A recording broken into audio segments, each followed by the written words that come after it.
আল্লাহ বলেন মানুষকে ভেবেছে সে শুধু বলবে আমি ইমানদার আর তাকে আমি জান্নাতে ঢুকাই দিব না, কখনো কোশ্চিন কালেও না। আমাদের জীবনে যত হতাশা, আমাদের জীবন নিয়ে যত অভিযোগ, আমাদের মনে যত কষ্ট, আমাদের হৃদয়ের ভিতরে যত অস্থিরতা, তার মূলে হচ্ছে এই সমস্যা যে আমরা ভুলেই গেছি আমরা পরীক্ষা দিতে যাচ্ছি।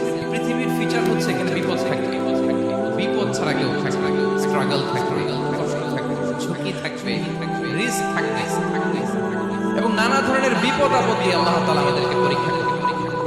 এটা মাস্ট, এটা আমাদের মাইন্ডসেটে নিয়ে নিতে হবে। মাইন্ডসেটে এটা ক্লিয়ার থাকবে। চির সুখ চির শান্তি এই দুনিয়াতে মিলবে, কোথায় মিলবে? তাহলে এটা তাহলে বিপদ আসবে, আপদ আসবে, পরীক্ষা থাকবেই আমাদের জীবনে। ইন্টারেস্টিংলি মজার বিষয় হচ্ছে পরীক্ষাটা এক একজনের এক এক ধরনের।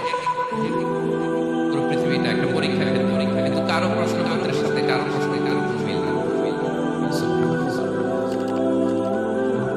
আমার পরীক্ষা একরকম, আপনার পরীক্ষা আরেক রকম, ওই ভাইয়ের পরীক্ষা আরেক রকম, সবাই পরীক্ষা সবাই পরীক্ষা হয়, কিন্তু কারো প্রশ্নপত্রের সাথে কারো প্রশ্নপত্রের কোনো মিল নাই। কারো জন্য পরীক্ষা হচ্ছে সে খুব অসুস্থ, প্রচন্ড অসুস্থতা, তার জন্য পরীক্ষা। ক্যান্সারের রোগী, দুরারোগ্য ব্যাধি, ডক্টর বলছে ফোর্থ স্টেজে চলে আসছে, কয়েক মাস বাঁচতে পারে, এটা তার জন্য পরীক্ষা। আবার কারো দেখবেন যে খুব একটা অসুস্থতা নাই, অসুস্থতার ঝামেলা নাই, কিন্তু তার দারিদ্রতা, তার আর্থিক অনটন, এটা তার জন্য। আবার কারো দেখবেন অসুস্থতাও নাই, দারিদ্রতাও নাই, তার দাম্পত্য জীবনের সমস্যা আছে না নাই? অনেকের দেখবেন এগুলো কোনোটাই সমস্যা নাই, তার ছেলে কথা শুনে না, মাদকাসক্ত, রিহ্যাবে পাঠায়, আবার আসে, আবার গাঁজা খাওয়া শুরু করে, আছে না নাই? বলে দেখেন তার পরীক্ষাটা আবার আলাদা। অনেকের দেখবেন মেয়ে বাবার কথা শোনে না, আবার অনেকের দেখবেন যে ব্যবসায় সমস্যা, লসের পর লস, লাভ উঠাতে পারে না। তাহলে পরীক্ষা ছাড়া, বিপদ আপদ ছাড়া দুনিয়াতে কেউ নাই। এটা আমাদের মাথায় রাখতে হবে। পরীক্ষা আপনাকে দিতেই হবে, পরীক্ষা দিয়ে দিয়েই নিজেকে প্রমাণ করতে হবে।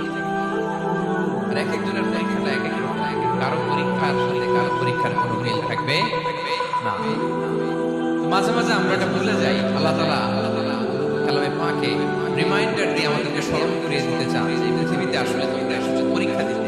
আমাদের জীবনে যত হতাশা, আমাদের জীবন নিয়ে যত অভিযোগ, আমাদের মনে যত কষ্ট, আমাদের হৃদয়ের ভেতরে যত অস্থিরতা, তার মূলে হচ্ছে এই সমস্যা যে আমরা ভুলেই গেছি আমরা পরীক্ষা দিতে যাচ্ছি।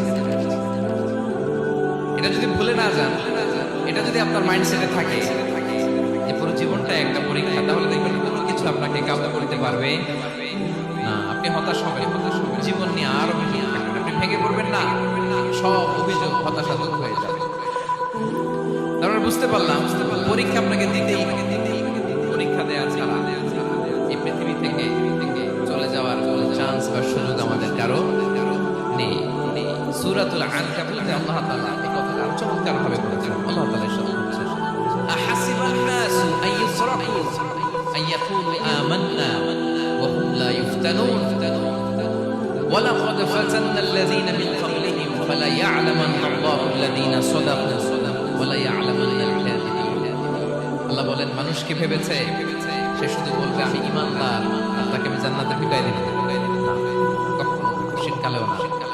বরং পূর্ববর্তীকালে যারা পৃথিবীতে এসেছিল তাদেরকে আমি পরীক্ষা নিয়েছি, পরীক্ষা করেছি, তাকেও ঈমানের প্রশ্নে সে সত্যবাদী না মিথ্যাবাদী পরীক্ষা দিয়ে দিয়ে নিজেকে প্রমাণ করতে হবে। ঠিক কিনা বলেন? পরীক্ষা দিয়ে আপনাকে প্রমাণ করতে হবে। এবং এই পরীক্ষার ব্যাপারটা এটা যে শুধু আমরা সাধারণ মানুষ, আমাদের জীবনে দুঃখ বিপদ পরীক্ষা